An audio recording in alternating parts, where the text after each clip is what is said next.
Guys, thank you so much for being on the show. Eh? Yeah, we're excited to be on it. It's not too often we get to talk to people way down there. Oh my God, he's all fingers. Well, we are probably the biggest Ringbrothers supporters in Africa. Is that about that three? way? We've actually no. Trust me. Thanks to what we've done, you guys have thousands of people loving you. Ring Brothers has been on the cover of my magazine more than any other car producing company in the world. Wow. We love the work that you guys do. Yes. I'll send you guys I'll send Nancy some photos and stuff to show all the covers that we've done that's had all your cars. The Pantera, in actual fact, the Pantera, the Chevelle, all of them, the Mustangs. In fact, our next magazine that was supposed to go on shelf, which is not doing anymore thanks to the virus, would have been the blue, the 69 Mustang that you guys just finished, that you finished last year. Yeah, That would have been the cover. Yeah, that would have been cover for April or May, June magazine. Unfortunately, that's not going to happen anymore thanks to the virus. Wow. So yeah, how's things on your side? How's production? We're busy. Everything's good. We're very busy. We have a lot of projects going on, actually, all over the world. It's the COVID thing really didn't slow us down a whole lot. We're out in the middle of a cornfield in Wisconsin, so there's not a lot of people. But it's been good. We've been busy. I don't know what we'd do if we couldn't work. We would drive each other crazy. So you guys have basically been practicing what's a social distancing things your whole life. You've been getting ready for this. Yeah, that's for sure. Living where we live, you couldn't put 10 people together if you wanted to. So we have no problems around here. I need to get the story. Where did it all start for you guys? Where did you guys start with the car building? I think in our mom's basement, really. She kind of raised Jim and I. There was 7 of us, but our dad left when Jim was about 10 and I was 12. And I think we had one of the 4 sisters were still left in the house. And we just loved cars. With 600 people, we needed to get away to try to meet a few people. So we needed a vehicle. So we started working on our own, and then other people allowed us to work on theirs. And then eventually I had to get in the Navy to really get away. And Jim turned into a crane operator. And after that, we traveled the world, and Jim started a restoration place and asked me to come and join him in '94. So we've been together ever since. You guys have such a unique side. How many projects do you guys do a year, if I may ask? Typically, we can only pull off 2, which is pretty tough in its own manner. We've tried 3, but with the amount of staff we have, we got great employees, but with the amount of staff we have, about 2 is the max, and that's pretty tough, especially if they're really high-end builds. Is that not including like the side builds, like the Winnebago and that type of stuff? Did you guys throw in just for fun? No, that doesn't include include the fun stuff. No, we do a lot of that stuff. Plus, we still do collision and just anything. Jim wrecks his truck a lot, so we fix that at least twice a year. We've always got something to do. So we have more projects going now than we ever. We usually only have a couple, but now we have a 69 Mustang, a 69 Camaro, a 69 Charger, a 51 Chevy pickup, 68 Cougar, 64.5 convertible, a 271 K5 Chevy Blazers, another 65 fastback Mustang, The 69 Charger, that is the one we did a couple years ago, got sent back from London because he wants the Elephant motor in it. He wants that 1,000 horsepower motor put in it.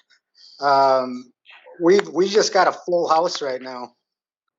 So we're blaming COVID if we're not getting things done right here.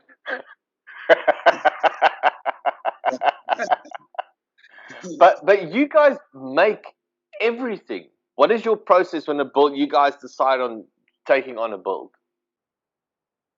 Well, we start with renderings that are done by a guy by the name of Gary Regal. He's a designer that has always done a great job for us. You know, it gives us things to look at and consider prior to doing anything. But, you know, we try to always think a little bit outside the box, coming up with new and different ideas, which is getting to be really hard because there's some really super talented people out there that, you know, always seem to outdo you. But it's, you know, you just think for yourself, and unfortunately for you, don't look at magazines, and just try to do what you know, what comes out of you instead of worrying about what everybody else is doing. No, but that makes sense. Then you've got a clear idea, clean, fresh idea. You're not trying to duplicate anybody else's work. Yeah, I think you're right. I think there is a lot of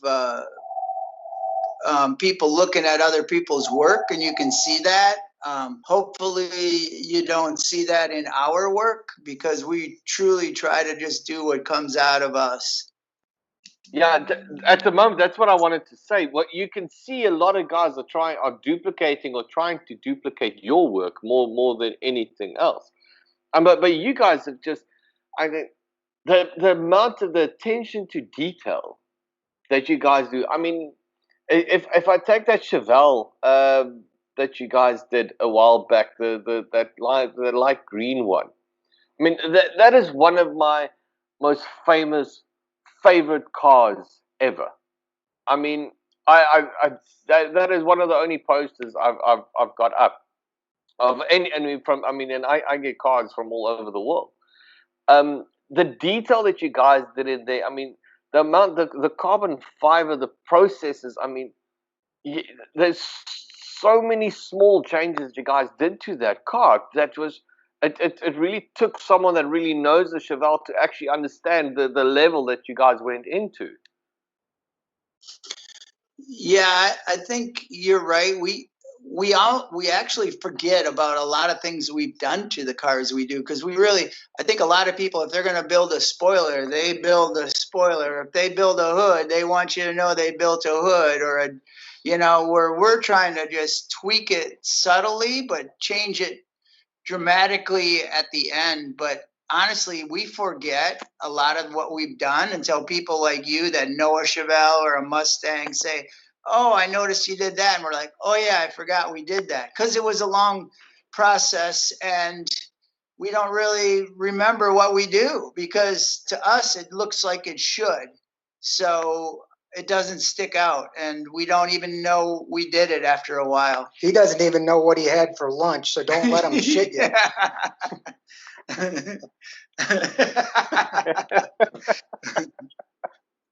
That too. Yeah.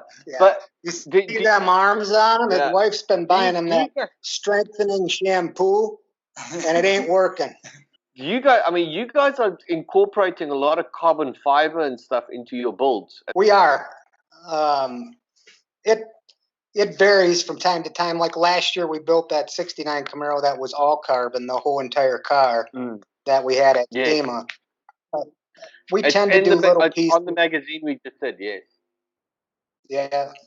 So we depending on the car, like, wait till you see this K5 Blazer we've done. There's really no carbon on it, but it's crazy. This 4-wheel drive Blazer, 1,400 horse, for the same guy we did the Chevelle for. Yeah, we did it for that same guy that owns that Chevelle. So we're excited for people to see that one. A lot of machining on this thing. So do you guys basically, so if someone approaches you and go, I want you guys to build, I mean, do they supply the body, or do you guys just wake up in the middle of the night and go, oh, I want to build this, and get the idea and sell it to a client? Or what's your process that you guys Well, go we around? It's sometimes like that. usually we get a guy in here and shake him upside down and see how much money we can get out of his pockets. And then we decide whether we want to build something that he wants us to build or not. But no, we will get a car, or he'll bring a car, or she'll bring a car, and we decide if we really want to do that car, because we're getting old now. So we there's just a few cars probably left in us, maybe 100. Yeah.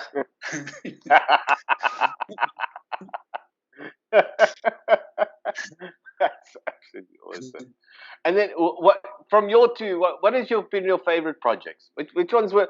I mean, we all have those projects that just hate you, that will never want to get done. So, what was the worst one that you guys worked on, and which one was the best? You know, they all hurt you. I don't know. Yeah. You'd have to answer. Probably that. the worst one was that black '67 Mustang called Kona we did years ago. It was just a nightmare for us. A lot of that because we didn't know a lot at the time, and we didn't know what engine builder to use, or what fuel injection to use, or what suspension to use, or finger pointing. Now we're lucky enough to know a lot of people in the industry. We know what works. We know what doesn't work. We do a lot of things the same inside the cars that we know work, and it's made our jobs easier. I think more of the OEM parts that we've been able to incorporate and use in these cars turn out to be better cars. I'm not against hot rod parts by any means, but it because we build them.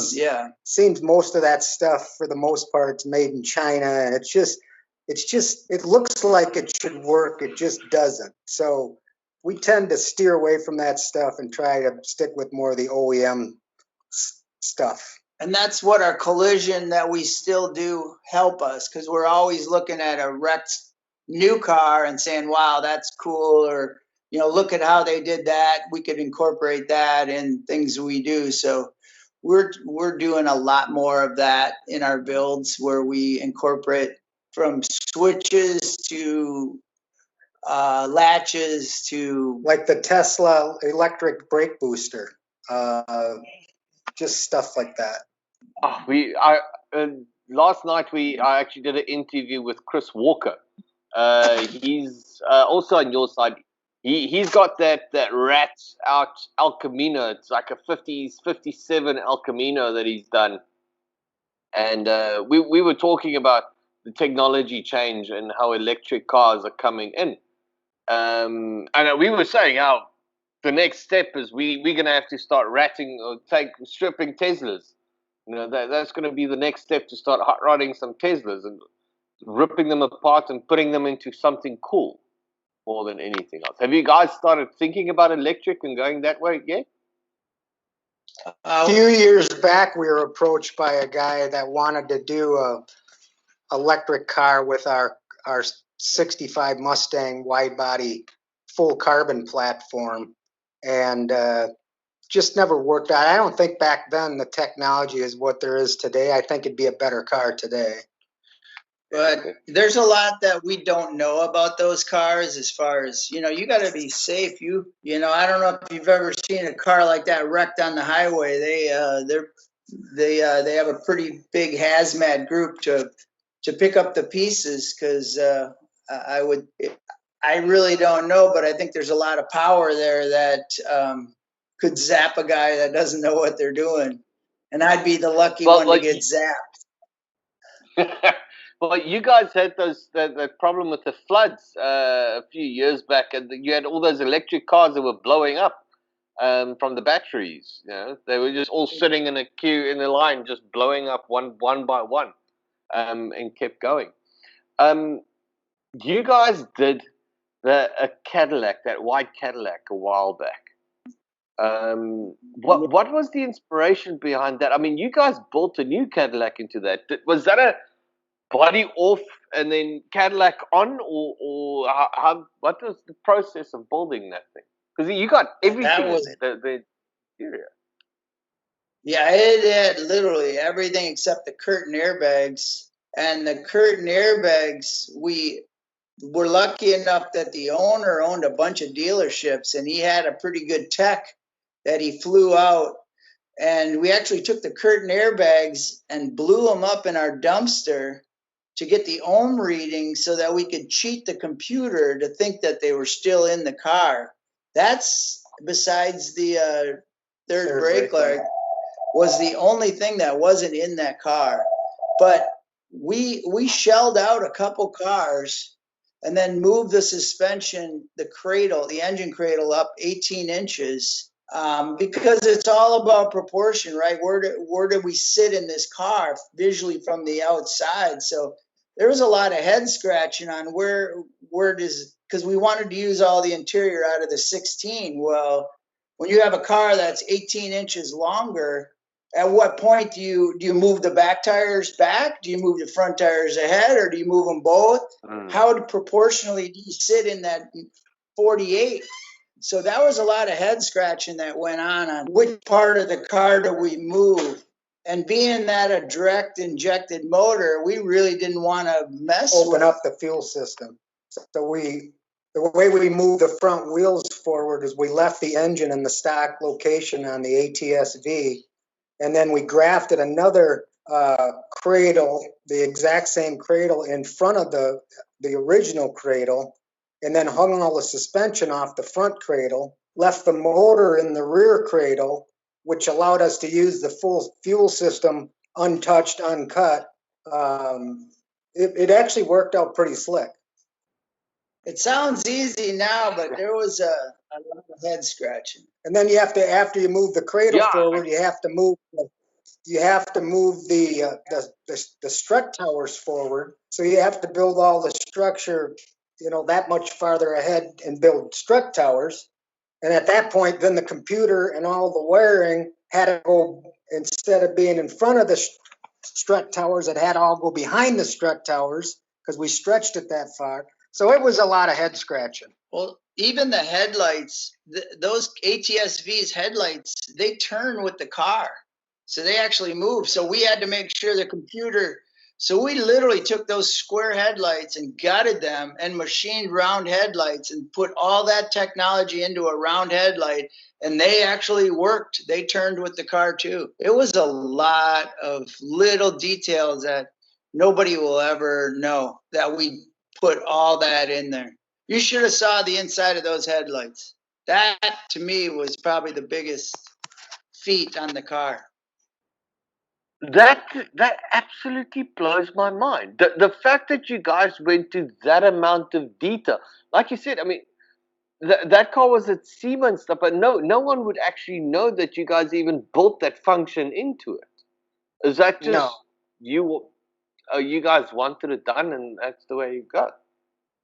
Well, the owner was awesome, and he knew what he wanted, and it was really nice to have an owner like that. Wes Rydell, if anybody gets the opportunity to build a car for him, they don't get any better. He's a prince of a man.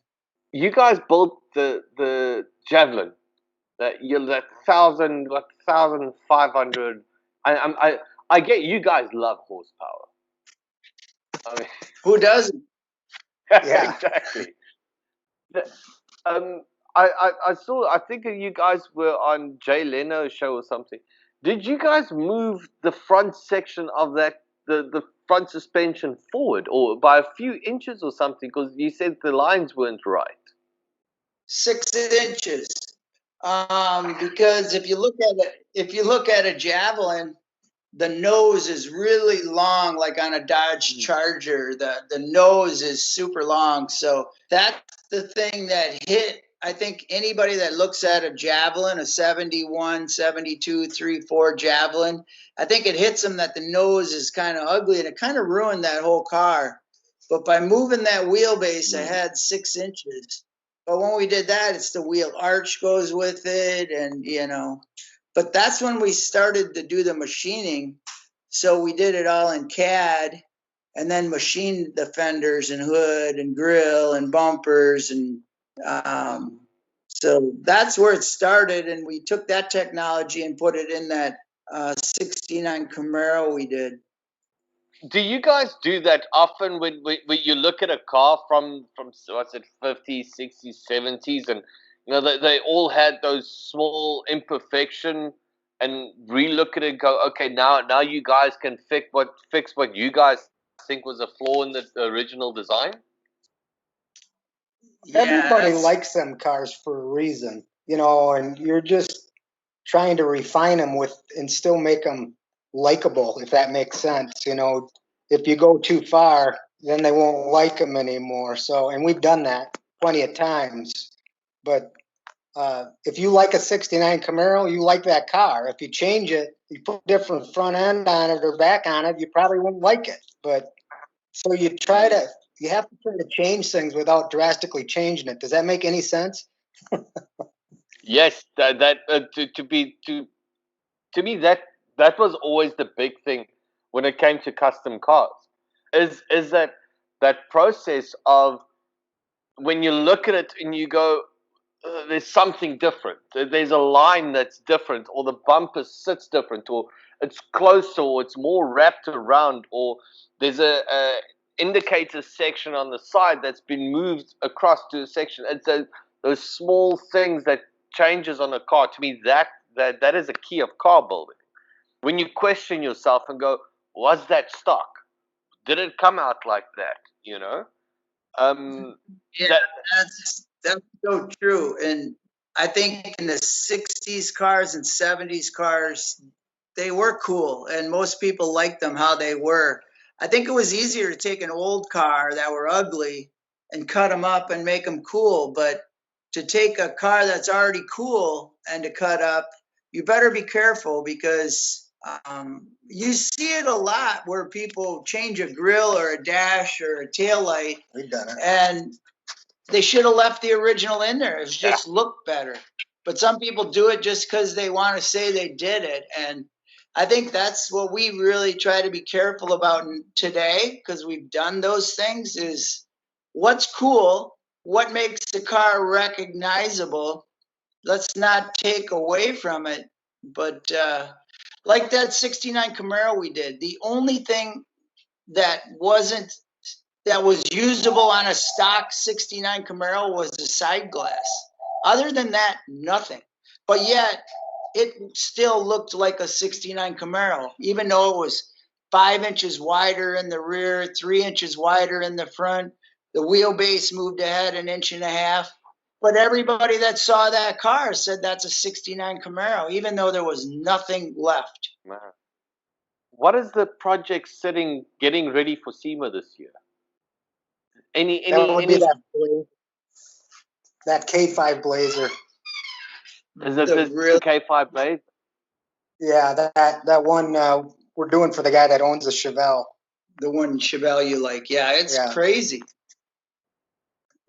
I don't know if we can walk back there and give you. Well, it's all tore apart now. Yeah, so you won't really see anything. We'll send you a sneak peek before. I'll make sure Nancy does that. But this truck we're building, this 48 to 51 truck we're doing, that'll be our craziest to date. It looks like you look like you took a Formula One car and a 51 Chevy truck and put it in a blender. We're excited about this. So open wheel, 1,700 horse, twin turbo. It's going to be fun. I can't wait to see that. Your Winnebago that you guys built, I love that thing. I actually had a 71 Winnebago in Africa. Can you believe it? Winnebago in South Africa. And I sold it, and 4 months later, the photos came out of yours. Now mine was long. The one that I had was longer, and I kicked myself I kicked myself when I saw yours. Ours was just fun to drink in. You didn't want to sleep in it. Well, if you did enough drinking, you were sleeping at any rate. Yeah, that's right. That thing, I mean, what's the detail once again that you guys went into the bar? What, two bars on a Winnebago, one outside, one inside, and then you guys still stuck around with a supercharged Roush motor into that thing. Where did that thought come from?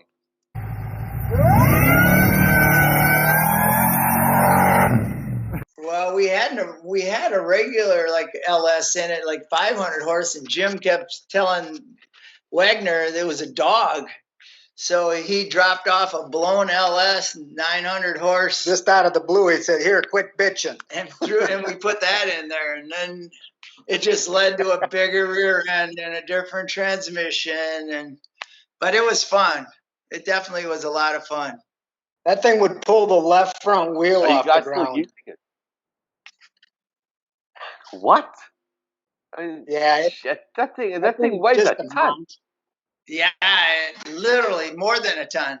Like 3 or 4 ton. It was 9,000 pounds. Yeah. It was just crazy, though. No, come on! It's the only Winnebago in the world that can do a burnout. I mean, that alone was, cool factor was like up here. Fun to pull up to a stop sign, and most of the time people were like embarrassed. They really wanted to look and see who the goofball was driving that POS, but you just take off and you just left them in the dust, and then they just smiled. That thing made everybody smile from 3 years old to 80 years old. Anybody that went inside that thing just smiled. They come out smiling. Didn't matter. We would just say, watch their face when they come out. It was great. When your builds started coming through SEMA, I have to give you guys this compliment. To me, it was like you guys lifted the level of builds worldwide. It was just when your cars started hitting the market, the Pantera and that type of stuff. It was just like everybody was just racing to get to you guys, to keep up with the level of builds that you guys were doing, and I have to salute you guys for that. Well, I appreciate that. I don't think we look at ourselves like that, but I'll tell you, it's hard to imagine sticking out when there's that many people in the world and everybody loves going to SEMA. We feel really blessed that people want to look at what we build. So we don't even have to win, but we still get a big crowd to come and see what we brought for the year. So to us, that's amazing, because there's always the next guy, and you always want to be relevant. So, but you don't have to win to be relevant. And we found that that's kind of fun, that people just want to see what we're doing. I told Dan Kahn this story. I built a 69 C10 for Prestone here in South Africa a few years back. Wow. Nothing spectacular. It was just like a runner, but I had like 20-inch dub wheels on it, and I put air ride into it. It ran a 350 combo, 350 box. It was like a Prestone yellow, but nice and low. And Prestone phone, and it was a promo, just a normal promo truck, to help move brand in South Africa. And I got a phone call from Prestone just before we finished it, and they said to me, no, they want me to pack the truck up so they could send the truck to SEMA. And I went, no. There's no. There would be better looking trucks probably in the parking lot, than this truck that I built. This is not a show truck. And they asked me, so who do you think should build the cars? And my first name was you. I sent your number through to them. I said the first people you got to speak to guys like Ringbrothers. You know, that's the car. So I see you guys have been working with it. I hope, you know, in my wildest dream that I was somehow guided them your way. But I love hope press. so. Well, it had to come from somewhere, Yeah. so it probably did, because how else would they have known about us? So if that's the case, we definitely thank you for that. Thank you. Your work is it was just on a completely different level. You know, you guys inspired me to make better cars. Put it that way. You know, it all came down to the detail. I just got more frustrated because I didn't know how to work with carbon fiber, and I don't have the machinery. You know, but it got me to relook at everything that goes back into building a car. You know, we always have this saying. There's a lot of guys that always say that they've built a car, but you get to a point where you look at a lot of the stuff that's out there, and it's not really building, it's just assembling. It's parts ordering and smacking, you know, everything comes in boxes, and it's basically like IKEA paint by number type of section to assemble it. And that full building process where you take a grill and you guys actually take a grill and you remake it. Sorry, do you guys go through a process where you take every part off and remake each one of them, redesign and remake? A lot of times, like I can show you the grill on this Chevy truck that we machined for this K5, since you'll know it, just the insert. I'll go get that while Jim talks to you, just to show you the We could grill. probably walk out there. It's up top. I got to drag it down, but it'll show you just how much work just in something that looks stock. Yeah, we'll go show it to you. There we go. I'll just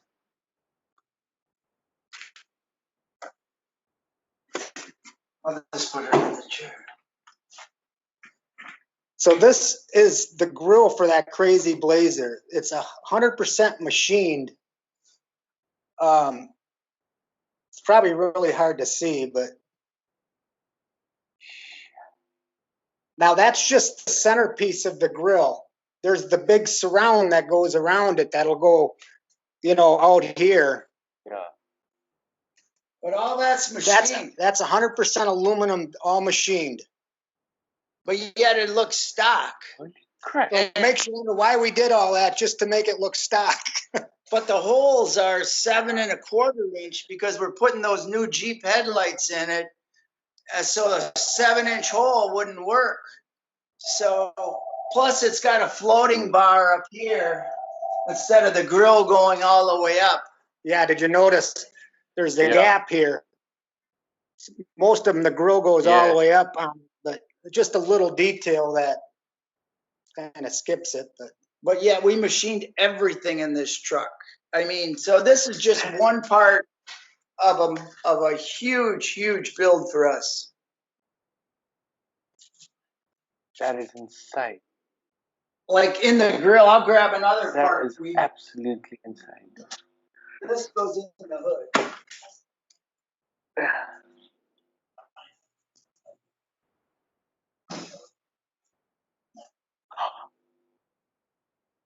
This is another piece that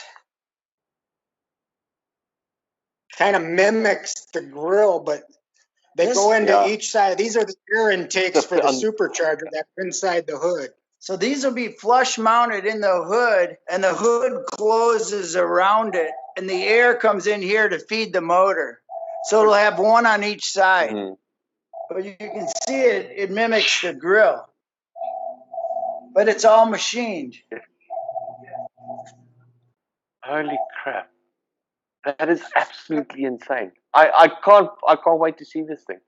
I seriously can't wait to see this thing. If you guys would say, how many hours do you guys put into each build? This one will have probably 8,000. So we put between 4 and 10,000 hours in a vehicle. Oh, that It's is just insane. time and just money. So if you got a lot of money and you don't have enough time to do your own cars, just throw them up our way with a big bag of money. We'll shake you upside down. We'll put that on the tagline when we put this video out. You know, Yeah. look, but come on, I mean, it must be an honor to just say that you've got a car that's built by you guys. I mean, especially there's only going to be another 100 left. You know, so they need to get in there now. So No, go apparently ahead. you guys work as a family business still. Yeah. Yep. Jim's wife, my wife, and everybody's related down here because there's so much inbreeding because it's so small. Not really.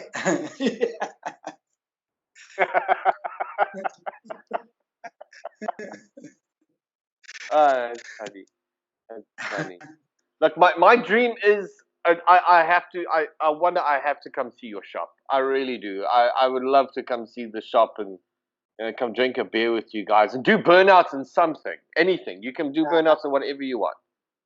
We'd love to have you. Well, you'll probably be disappointed in the shop, but not in the beer drinking or the burnouts. How's that? But we want to thank you for bringing. We want to thank you for bringing South Africa, the Ringbrothers to South Africa, and what you've done down there to bring us to all 20 of our fans. You said something like that. You guys have a nice following on this side, definitely. So yeah, thank you so much. Guys, thank you. I mean, you guys have inspired just so many people. Really, you have your builds, what you guys do, how you do it. So yeah, we just thank you for everything that you guys do. Guys, you have a great day. Thank you so much for talking to us. No worries, Joe. Thank you. Thanks, Joe. Take care. Thanks, man. Cheers. Bye.